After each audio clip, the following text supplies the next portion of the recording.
Good evening, and welcome back to your nightly story. Tonight, we're going to do something that history books rarely have the patience to do. We're going to peel back the gilded, triumphant surface of one of the world's most dazzling myths and look quietly at what lies underneath it.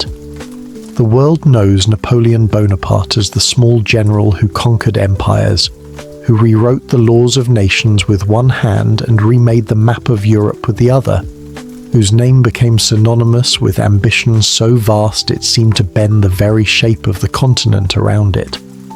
But very few people stop long enough to examine what came after the glory, what it actually feels like to have held the entire world in your fist and then watched it slip away, grain by grain, like sand on a cold and indifferent shore. Tonight, we follow Napoleon not through his victories, but through his unravelling, because it is in the unravelling of great men and women that we always find the most deeply human stories of all. So find yourself a comfortable position, let the weight of the day settle slowly out of your shoulders, and allow the world outside to grow quiet around you, because our story is beginning now, and it begins, as all great stories must, at the very beginning. On a warm August morning in 1769, in a modest stone house in the Corsican town of Ajaccio, a woman named Letizia gives birth to her second surviving child, a small, dark-eyed, relentlessly restless boy, whom she names Napoleone. The island of Corsica at this moment is caught in that uncertain, restless passage between the fading grip of the Republic of Genoa and the hungry, advancing ambitions of France, a place still raw enough to feel like the edge of the known world. And it is here, in this specific obscurity, on this specific margin of the civilized world, that one of history's most consequential lives begins its first quiet chapter.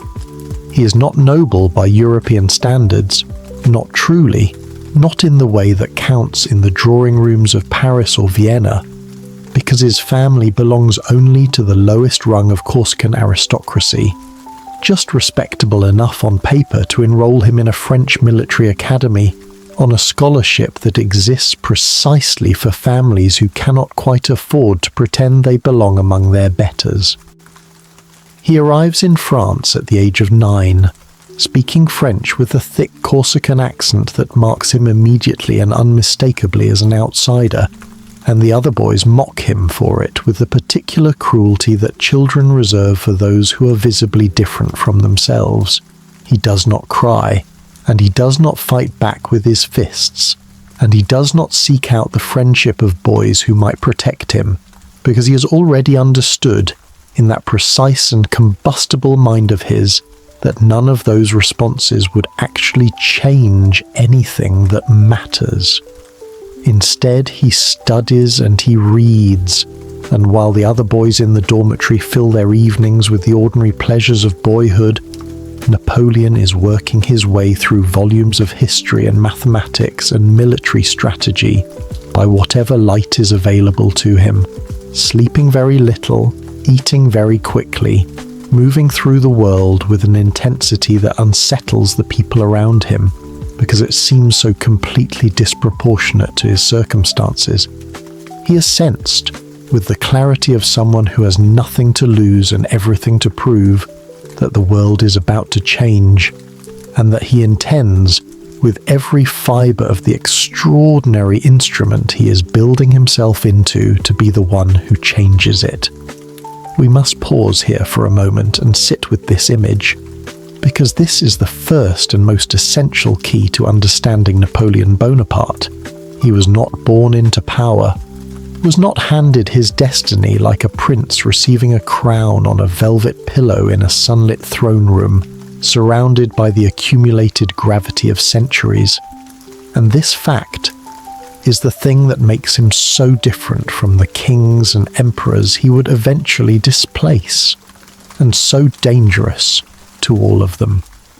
He constructed himself with the same deliberateness and the same ruthless efficiency that an engineer brings to the construction of a bridge, through relentless calculation, through an almost inhuman willingness to sacrifice every ordinary comfort for the sake of one more hour of preparation, one more advantage gained, one more step taken toward a destination that only he could see clearly, and the world he was about to enter was precisely the kind of world that rewards that sort of ferocious, implacable self-construction.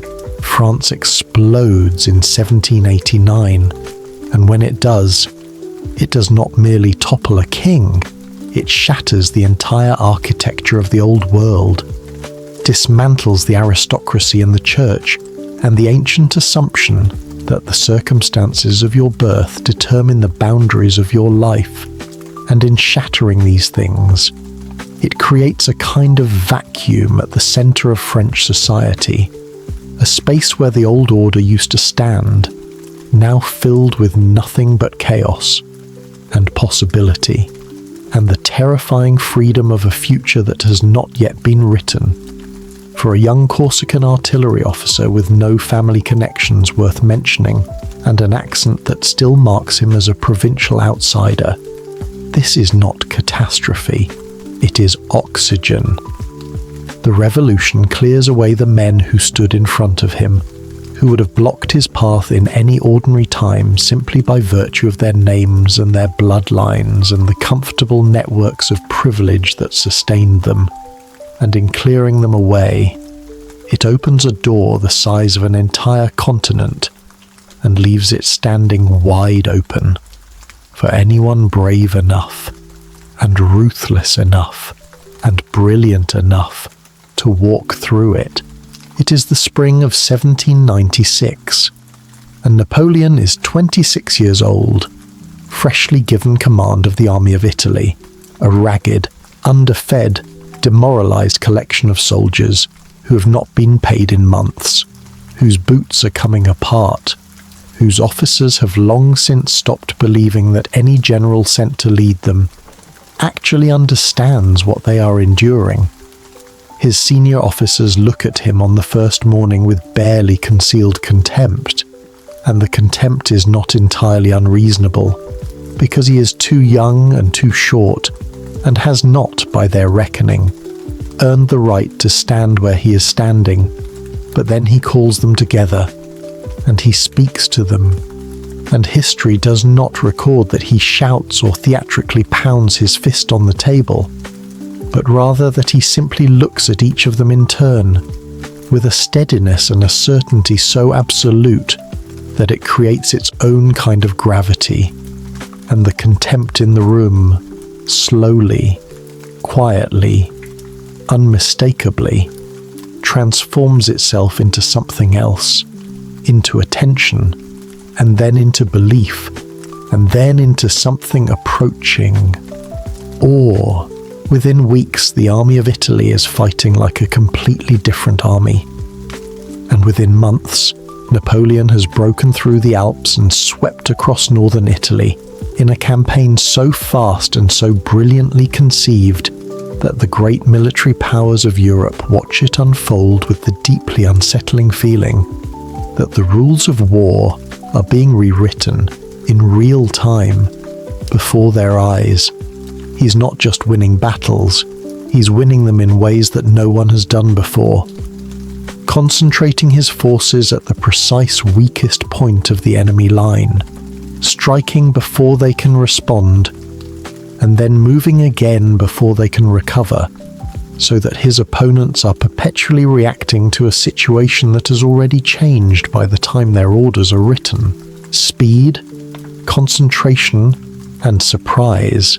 This is the Napoleonic method, and it works so spectacularly and so consistently that within a few years, Napoleon is not merely a general, but a legend, and legends, in a country as desperate for one as revolutionary France, have a way of becoming something far more than legends.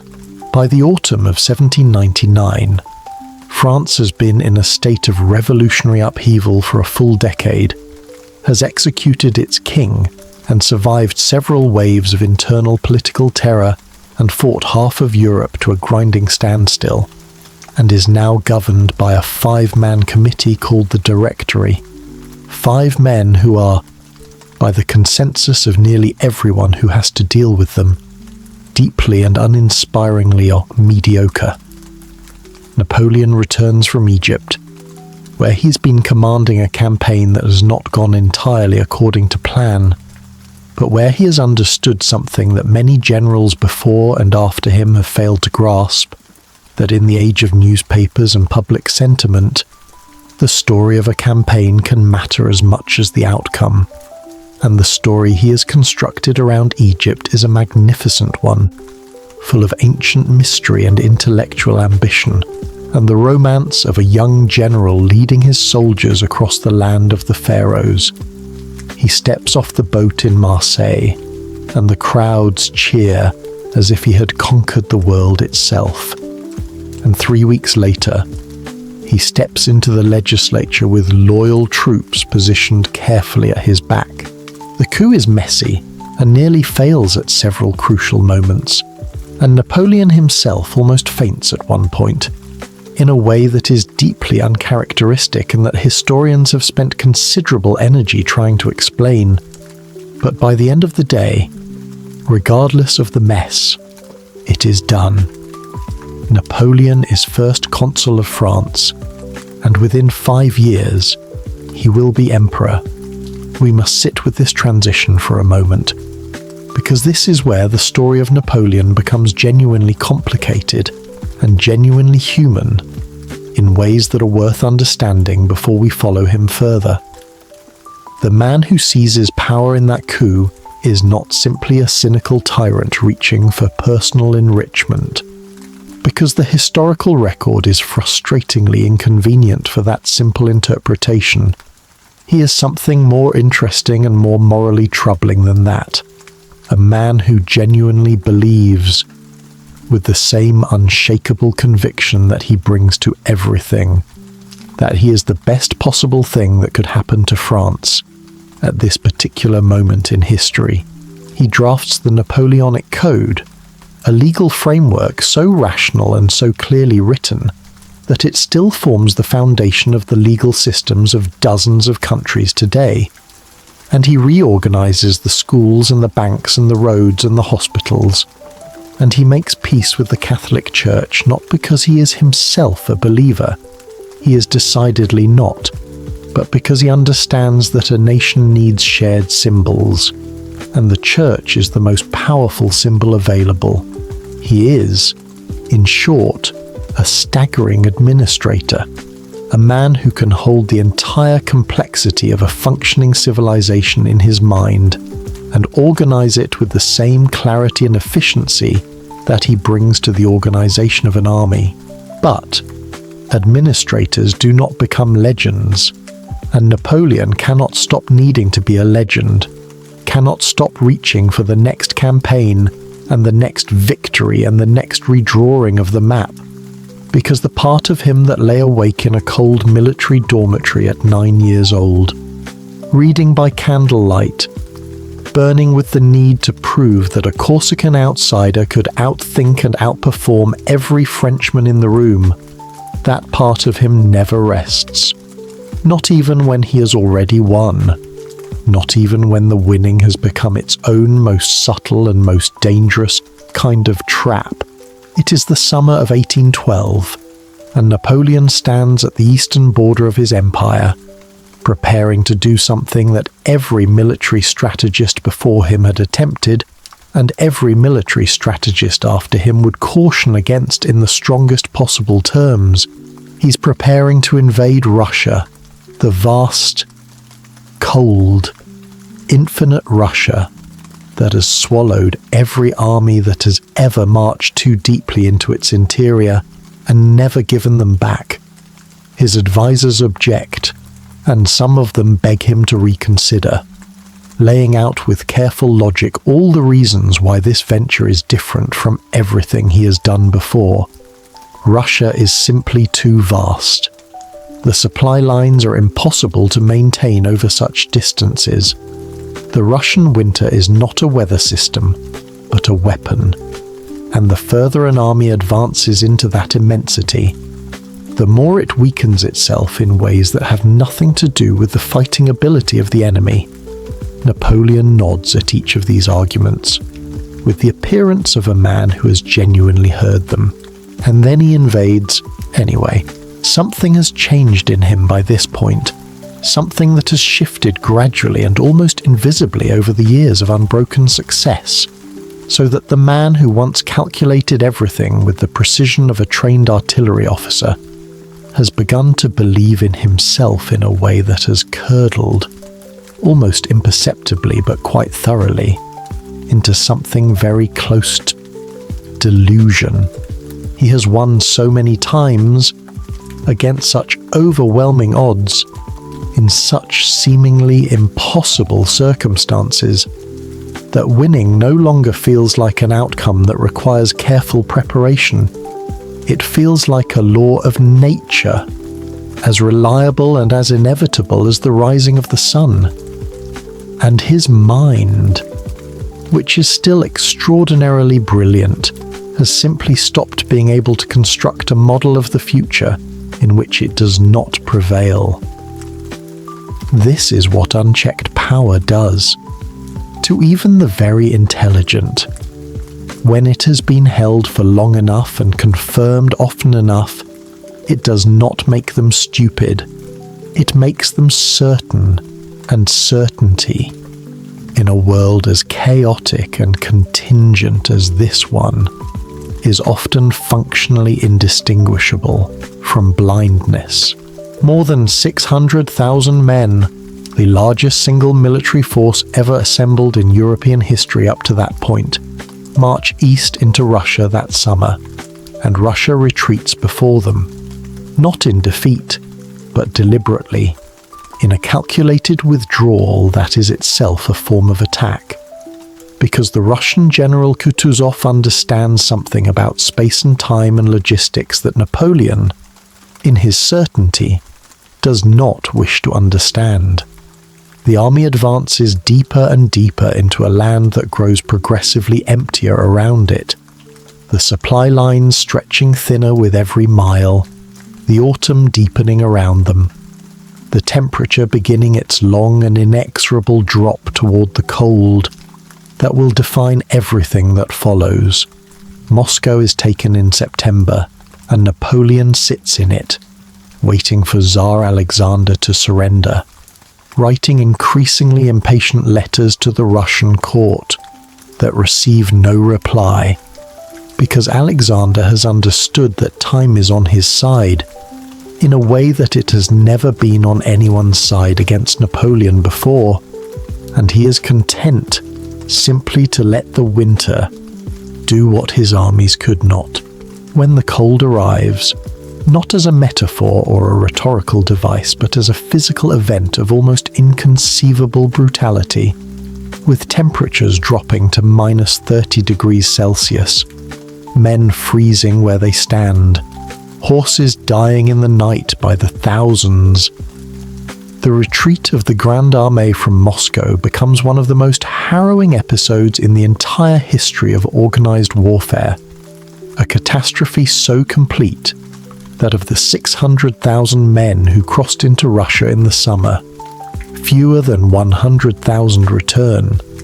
The empire that seemed so permanent just a year before has been hollowed out in a single campaign, its myth of invincibility shattered so completely that the rest of Europe immediately begins to sense, for the first time, that the Colossus might actually be capable of falling. What follows over the next 2 years is a story of coalitions gathering and closing like a net drawn slowly but irreversibly tight. The great powers of Europe, Russia, Austria, Prussia, Britain, have finally learned, through long and bloody experience, the one lesson that changes everything, and they have stopped trying to fight Napoleon on his own terms, advancing on France from multiple directions simultaneously, refusing to give him the single decisive engagement that his entire method depends upon. Napoleon fights back with a brilliance that his military biographers would later rank among his finest tactical work, which is a remarkable thing to say about a campaign conducted in defense of a cause already lost. But brilliance in this situation is no longer enough, and Paris falls in the spring of 1814. His marshals, men who have followed him across the length and breadth of Europe for 20 years, men who owe him everything they have and everything they are, come to him one by one and tell him what none of them has ever told him before, that it is over, that the army will not march, that France cannot sustain another campaign, that the game has reached its end. Napoleon argues and proposes new plans and draws new lines on new maps, because he is constitutionally incapable of accepting that the right combination of moves does not still exist somewhere in the vast chess game of his imagination. But his marshals look at him with something new in their eyes, not contempt exactly, but a kind of exhausted, grieving finality, and eventually, in a silence that must have been one of the loudest silences of his life, he understands. He dictates the document of abdication, signs his name to it, and surrenders the largest empire in European history in a few lines of careful, formal French. And the victorious powers give him the island of Elba to govern, a tiny volcanic island off the coast of Tuscany. 12,000 people, a small garrison, a modest palace, a view of the sea. Napoleon, who once commanded the fates of 60 million souls across a continent, is handed an island. He goes to it with the discipline and the self-possession that have always been the most remarkable things about him, organizes Elba with characteristic efficiency, improves the roads, develops the iron mines, reviews his tiny ceremonial army with the same precision he once brought to the inspection of the Imperial Guard, and waits, because Napoleon does not believe this is the end, and in this, for once, in this second half of his story, he turns out to be correct. His escape from Elba in the early months of 1815 is the kind of episode that seems almost too perfectly constructed to be real. A drama so precisely shaped that if a novelist had written it, their editor would have asked them to tone it down. He lands on the southern coast of France with 1,000 men, and the king sends an army south to intercept him, and Napoleon walks out alone in front of those advancing troops, opens his coat to expose his chest, and says, and the accounts differ slightly on the precise wording, but the essence is always the same, that if any man among them wishes to shoot his emperor, then here he stands, and the army does not shoot, and the army cheers, and the army falls in behind him and marches north with him to Paris, in one of the most extraordinary demonstrations of personal magnetism that history has ever recorded. He takes France back without firing a single shot, which is in its own way the most Napoleonic thing he ever does.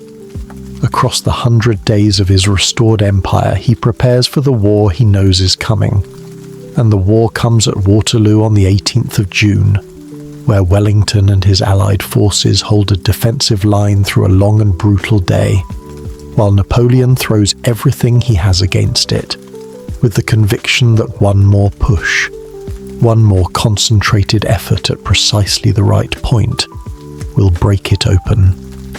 Wellington holds through the morning, and the afternoon holds as the French come closer to breaking through than the history books sometimes acknowledge. Holds, until the Prussians arrive in the late afternoon and add their weight to a scale that was already trembling. And then the French line collapses, and the rout is total, and Napoleon flees the battlefield for the last time. He surrenders himself to the British with nowhere else left to go, And this time the British are taking absolutely no chances with their extraordinary prisoner. They do not give him a comfortable island near the coast of Europe where he might be rescued or might escape again, but instead send him to the most genuinely remote place they can find on their maps, a volcanic outcrop in the South Atlantic Ocean called St. Helena, rising out of deep water nearly 2,000 kilometers from the nearest coastline, windswept and damp, and about as far from the center of the civilized world as it is possible to be placed. Napoleon arrives on St. Helena in October of 1815, 45 years old, and he will never leave. And we should hold that fact in our minds for a moment and let it settle, because it is one of the most quietly devastating sentences in all of European history. He is not imprisoned in a dungeon. He has a house and servants and a small loyal staff and a garden where he can walk. But the island is remote beyond anything that photographs or modern maps can adequately convey. The ships that come are rare, and the news from Europe arrives months old and already historical by the time it reaches him. The British governor of the island, a bureaucratic man named Hudson Lowe, manages his famous prisoner with a petty, suspicious exactitude that Napoleon finds almost more intolerable than physical captivity would be, and Napoleon despises Lowe in return and says so with considerable creative venom. But this small daily conflict is not actually what hollows him out. During the years that follow, what hollows him out is something much quieter, much more fundamental, and much harder to name precisely. It is the absence of consequence. Napoleon Bonaparte spent his entire adult life in a state of total and immediate consequence, in which every decision he made affected armies and nations and the lives of millions of people, in which his mind was built for and sustained by a world where thinking had weight, where an idea correctly formed could be immediately tested against reality and rewarded with victory, where the feedback between thought and outcome was so rapid and so direct that it must have felt, at his best, like living in a state of continuous and exhilarating contact with the world. Here, on this damp island in the South Atlantic, his ideas go nowhere, change nothing, move no armies and no nations, ripple out into the grey Atlantic air and dissolve without trace. And the experience of this, for a mind of such extraordinary power and such absolute dependence on the feeling of its own effectiveness, is a kind of suffering that none of his battles ever inflicted on him. He dictates his memoirs with tremendous energy, refighting his greatest campaigns in meticulous and eloquent detail. And in these refightings, he never quite loses. Every defeat has an explanation, a betrayal, a piece of bad luck that, had it fallen even slightly differently, would have reversed the outcome entirely. And Waterloo in particular was Ney's fault, or the rain's fault, or the Prussians arriving marginally earlier than any reasonable strategic plan could have accounted for. And it was not. It was never quite his own fault in any fundamental way. This is the coping mechanism of a man who cannot accept that he has reached the end, because his entire identity has been built on the premise that the end can always be postponed by the right move, the right calculation, the right act of supreme and disciplined will. And he cannot accept, not fully, not in the deepest part of himself, that there is no more right move available to him, that the board has been put away, that the game is genuinely, irreversibly done. His health declines through those years in the way that exile declines the health of men who are built for motion and command, not dramatically, but steadily, with increasing fatigue and stomach pains that his doctors argue about, and that modern medicine now generally believes were symptoms of a bleeding ulcer, possibly worsened by arsenic present in the green pigment of his wallpaper, a slow poisoning so mundane and so unworthy of him that it would almost be comic if it were not so sad. He is 51 years old when he dies. On the 5th of May, 1821, not an old man, not by any ordinary measure, but on St. Helena he has aged in the way that only exile ages people, not from the passage of time, but from the cessation of forward movement, from being taken out of the current that his entire life depended upon, and the extraordinary ship of him has simply, at last, gone still. But here is the thing about Napoleon Bonaparte that history has never quite resolved. The thing that makes him worth thinking about even now. 2 centuries after his death, in the quiet of a room, at the end of a long day, he knew. In some honest and self-aware corner of that remarkable mind, he understood what he was, and what he had done, and what it had cost. And he said so on St. Helena in one of the long recorded conversations that his followers transcribed with something approaching religious devotion. And what he said was not that his life had been a great campaign, or a noble mission, or an expression of divine destiny. He said, "What a novel my life has been. Not a history, not a crusade, not an empire, a novel, a story, a human narrative, with all the drama and contingency and fundamental impermanence that the word implies." He understood himself, at the end, as a character in a story. And because he understood this, he spent his years on St. Helena doing something that was in its own way as strategically brilliant as anything he had ever done on a battlefield. He shaped the story, carefully and deliberately, dictating his account of his decisions and his motivations and his defeats with the precise care of a man who understands that the version of events that survives in the memory of the world is often more powerful than the events themselves.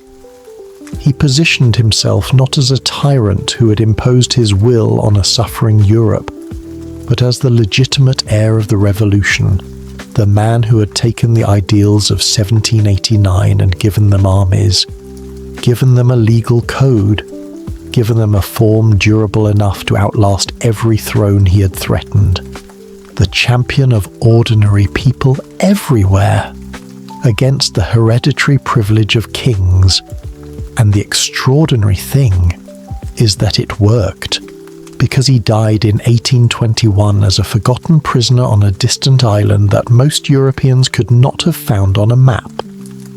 And within 20 years the romanticism of Napoleon had swept across the continent, and within 30 years his nephew had used his name as a ladder to the emperorship of France. And within 50 years Napoleon was one of the most invoked names in the political imagination of the entire Western world. The last campaign, conducted entirely in words, from the smallest and most powerless position of his life, turned out to be one of his most enduring victories. What do we make of him at this quiet hour, in the comfortable darkness of a room far from any island in the South Atlantic? He was not a simple villain, because the Napoleonic Code and the meritocratic systems he introduced, and the dismantling of feudal structures across the territories he conquered, were real and lasting achievements that improved real lives and shaped the modern world in ways we still inhabit, without always knowing it. He was not a simple hero either, because the wars he fought killed somewhere between 3 and 6 million human beings, and he reintroduced slavery in the French colonies after the Revolution had abolished it. And he treated the nations of Europe as problems to be solved by the application of overwhelming force, and the force was catastrophic in its human consequences. He was something more interesting and more honest than either, a man who understood power so completely and desired it so completely that he could not finally imagine himself existing without it, and when it was taken from him, what remained was not a monster and not a saint, but simply an extraordinarily capable human being, lying in a damp house on an island at the edge of the Atlantic, rerunning his battles in the night, unable to sleep, still calculating, still looking for the move that would change everything. There is something in that image that is not entirely foreign to any of us. That place in the small hours of the night when we rerun our own decisions, our own missed opportunities, our own moments when the line almost held and then didn't, when the reinforcements almost arrived in time, when the outcome was so close to different that the closeness itself becomes a kind of torment. Napoleon did this on a scale that reshaped civilization, and we do it in the ordinary quiet of our evenings. But the impulse underneath is recognizably the same. The deeply human conviction that the right combination of will and intelligence can always find a way through, that the board can always be reset, that the story is never quite finished. If you refuse to stop writing it, sometimes that conviction is exactly right. And Napoleon proved it brilliantly and repeatedly, for the first and most dazzling half of his life, and then the second half of his life proved something else, that will and intelligence are extraordinary instruments, but instruments nonetheless, and that there are forces in the world that even the most extraordinary instruments cannot finally overcome, that the island is sometimes the last stop, and that what we do with our time on the island, whether we spend it in bitterness and endless refighting, or in the patient and honest work of understanding what our story actually was, is perhaps the most important question available to us. Napoleon chose to refight and to refuse stillness, and to shape the narrative of his own life with the same ferocious energy he had once spent on campaigns, and the story he shaped from that rock in the South Atlantic turned out to be, in its own strange way, one more campaign, one more map drawn by candlelight in the middle of the night, one more impossible bet placed by the boy from Corsica against the longest possible odds, and one more time, improbably, against all reason, the bet came in. Sleep well tonight, and rest easily in the knowledge that your story, whatever it is still being written. Tomorrow, history continues, and so, quietly and beautifully, do you.